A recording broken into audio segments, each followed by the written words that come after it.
പുതിയൊരു വീഡിയോയിലേക്ക് എല്ലാവർക്കും സ്വാഗതം. അപ്പോൾ ഇന്ന് നമ്മൾ ഉണ്ടാക്കുന്നത് ബണ്ണ് നിറച്ചതാണ്. ഇതെങ്ങനെ ഉണ്ടാക്കാൻ നോക്കാം. അപ്പോൾ അതിനാദ്യം അതിലേക്കുള്ള ഫില്ലിങ് റെഡിയാക്കി എടുക്കുക. അതിനൊരു ചട്ടി ചൂടായാലും അതിലേക്ക് 2 സ്പൂൺ വെളിച്ചെണ്ണ ഒഴിച്ച് ഒരു വലിയൊരു സവാള ചെറുതായി അരിഞ്ഞ് ചേർത്ത് നന്നായി ഒന്ന് വഴറ്റി കൊടുക്കുക. വഴന്ന് വന്നതിന് ശേഷം അതിലേക്ക് ഇഞ്ചി വെളുത്തുള്ളി പേസ്റ്റും ചേർത്ത് ഒന്നൊരു വഴറ്റിയെടുക്കുക.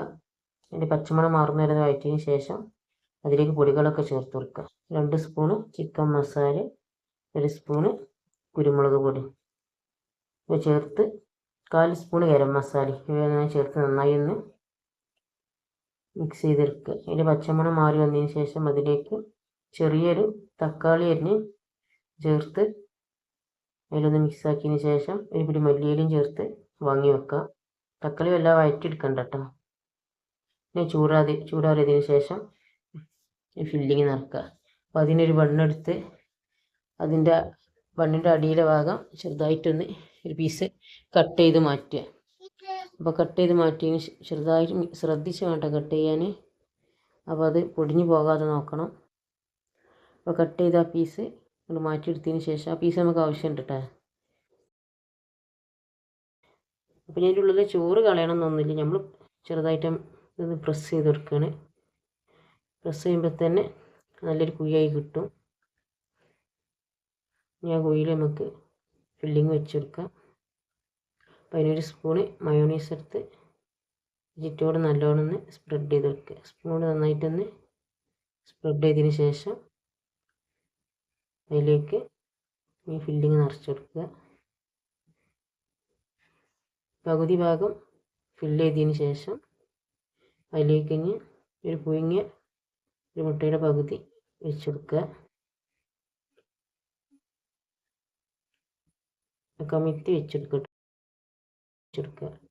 വെച്ചെടുത്തതിന് ശേഷം ബാക്കി ഭാഗം അതേപോലെ മസാല ഫില്ല് ചെയ്ത് വെക്കുക.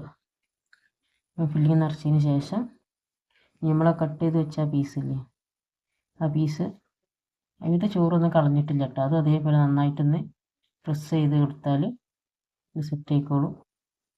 പ്രസ് ചെയ്ത് വെച്ചതിന് ശേഷം ഈ മൈദ മാവ് കൊണ്ട് നമുക്ക് നന്നായിട്ടൊന്ന് ഒട്ടിച്ച് കൊടുക്കുക. ആ കട്ടിങ്ങൊക്കെ നന്നായിട്ടൊന്ന് ഒട്ടിച്ച് റെഡിയാക്കി എടുക്കുക. ഇനി അതേപോലെ ബാക്കിയുള്ളതും അതേപോലെ ചെയ്തെടുക്കുക. അങ്ങനെയൊക്കെ ചെയ്തതിന് ശേഷം ഒരു ചട്ടി ചൂടാക്കി അതിലേക്ക് 2 സ്പൂണ് നെയ്യ് ഒഴിച്ചെടുക്കുക. നെയ്യ് ഒഴിച്ച് അതിനൊരു മുട്ടയുടെ മിക്സിൽ ഒരു മുട്ടയും കുറച്ച് പാലൂടി മിക്സ് ചെയ്താണ് കേട്ടോ. ആ മുട്ടയുടെ മിക്സിയിൽ മുക്കിയിട്ട് ഈ ചട്ടിയിലൊന്ന് വെച്ചെടുക്കുക. ആ ഒട്ടിച്ച ഭാഗം അടിക്കാക്കിയിട്ട് വെച്ചെടുക്കുക കേട്ടോ. അതൊന്ന് ചെറുതായിട്ടൊന്ന് മുരിഞ്ഞ് വരുമ്പോൾ മറ്റേ ഭാഗം മറിച്ചിട്ട് അതേപോലെ ഒന്ന് മൊരിച്ചെടുക്കുക.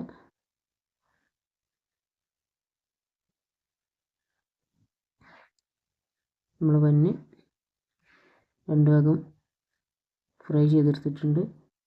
ഇനി അത് വാങ്ങി വെക്കുക. നമ്മൾ ബണ്ണ് നിറച്ച് റെഡിയായി. അപ്പോൾ എല്ലാവരും ഇങ്ങനെ ഒന്ന് ട്രൈ ചെയ്ത് നോക്കിയതിന്